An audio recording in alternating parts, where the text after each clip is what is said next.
Hello, this is Carl Meyers from Evergreen History, woodturner and history teacher.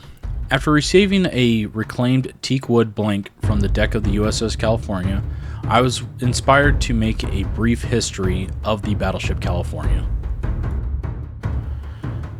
BB-44 USS California was the second of two Tennessee-class battleships.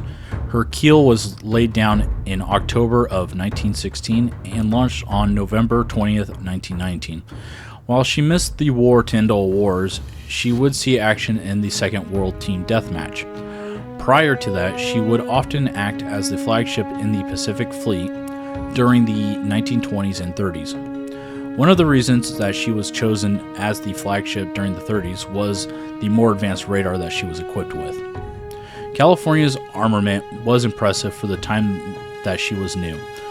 She was built prior to the restrictions of the Washington Naval Treaty in 1922, which set the maximum size of the main guns of battleships to 16 inches and a displacement of 35,000 tons. California would have 4 turrets, each with 3 14-inch guns.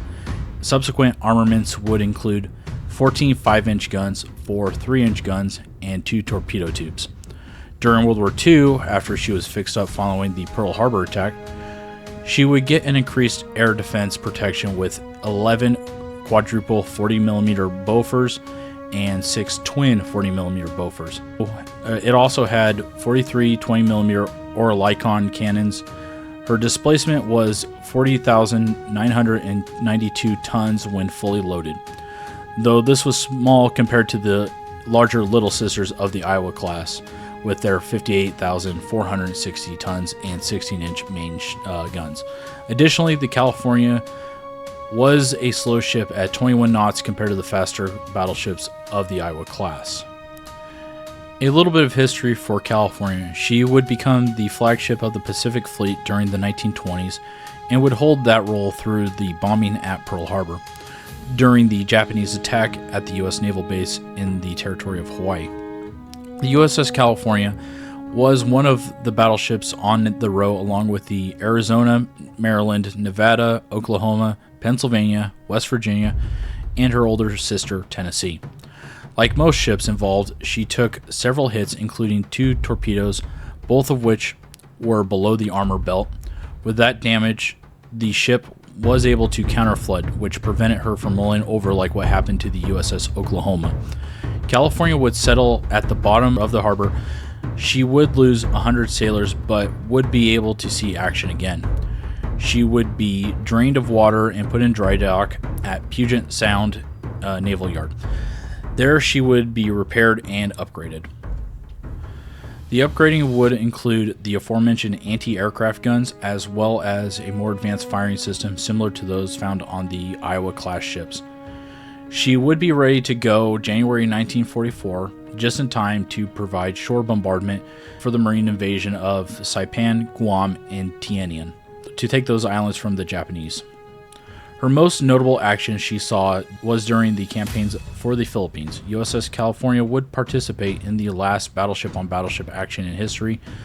World War II would show that the aircraft carriers were dominant in ship-to-ship combat, starting with the Battle of Midway, which is normally considered the turning point in the Pacific theater.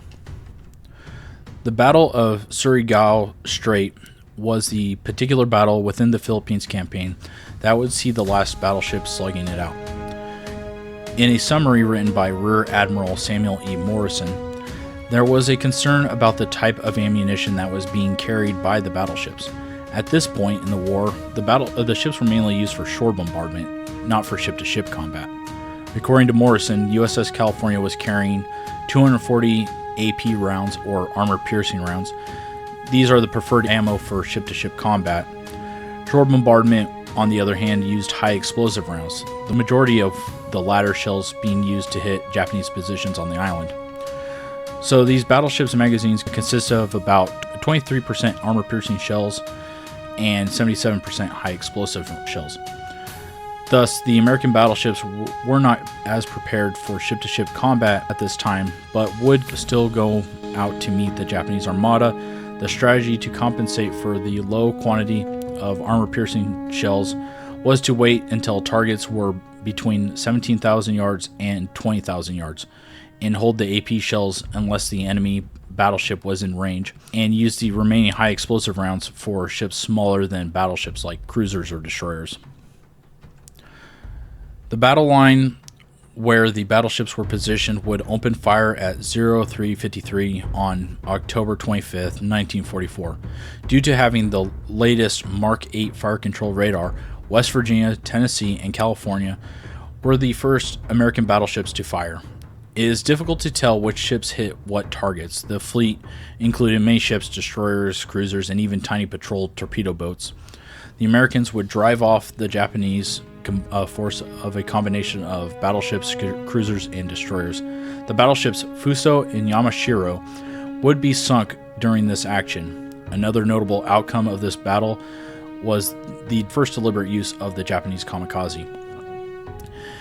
As an unfortunate capstone to this battle for the USS California, she would misinterpret an order and cross with her sister Tennessee and receive damage in the collision. California would return for repairs. She would later finish the war as a shore bombardment platform. California herself would be hit by a kamikaze during the invasion of Lingayen Gulf, January 6, 1945. The kamikaze would hit a 5-inch turret, although damage control was deployed, which saved the ship from the destruction. 44 men aboard would lose their lives and 155 would be injured. After the war, USS California would spend 12 years in the reserve fleet. She would be sold for scrap in July 1959.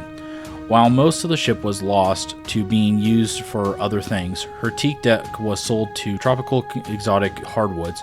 It is thanks to this outcome that I was able to use some wood to turn it into a pin.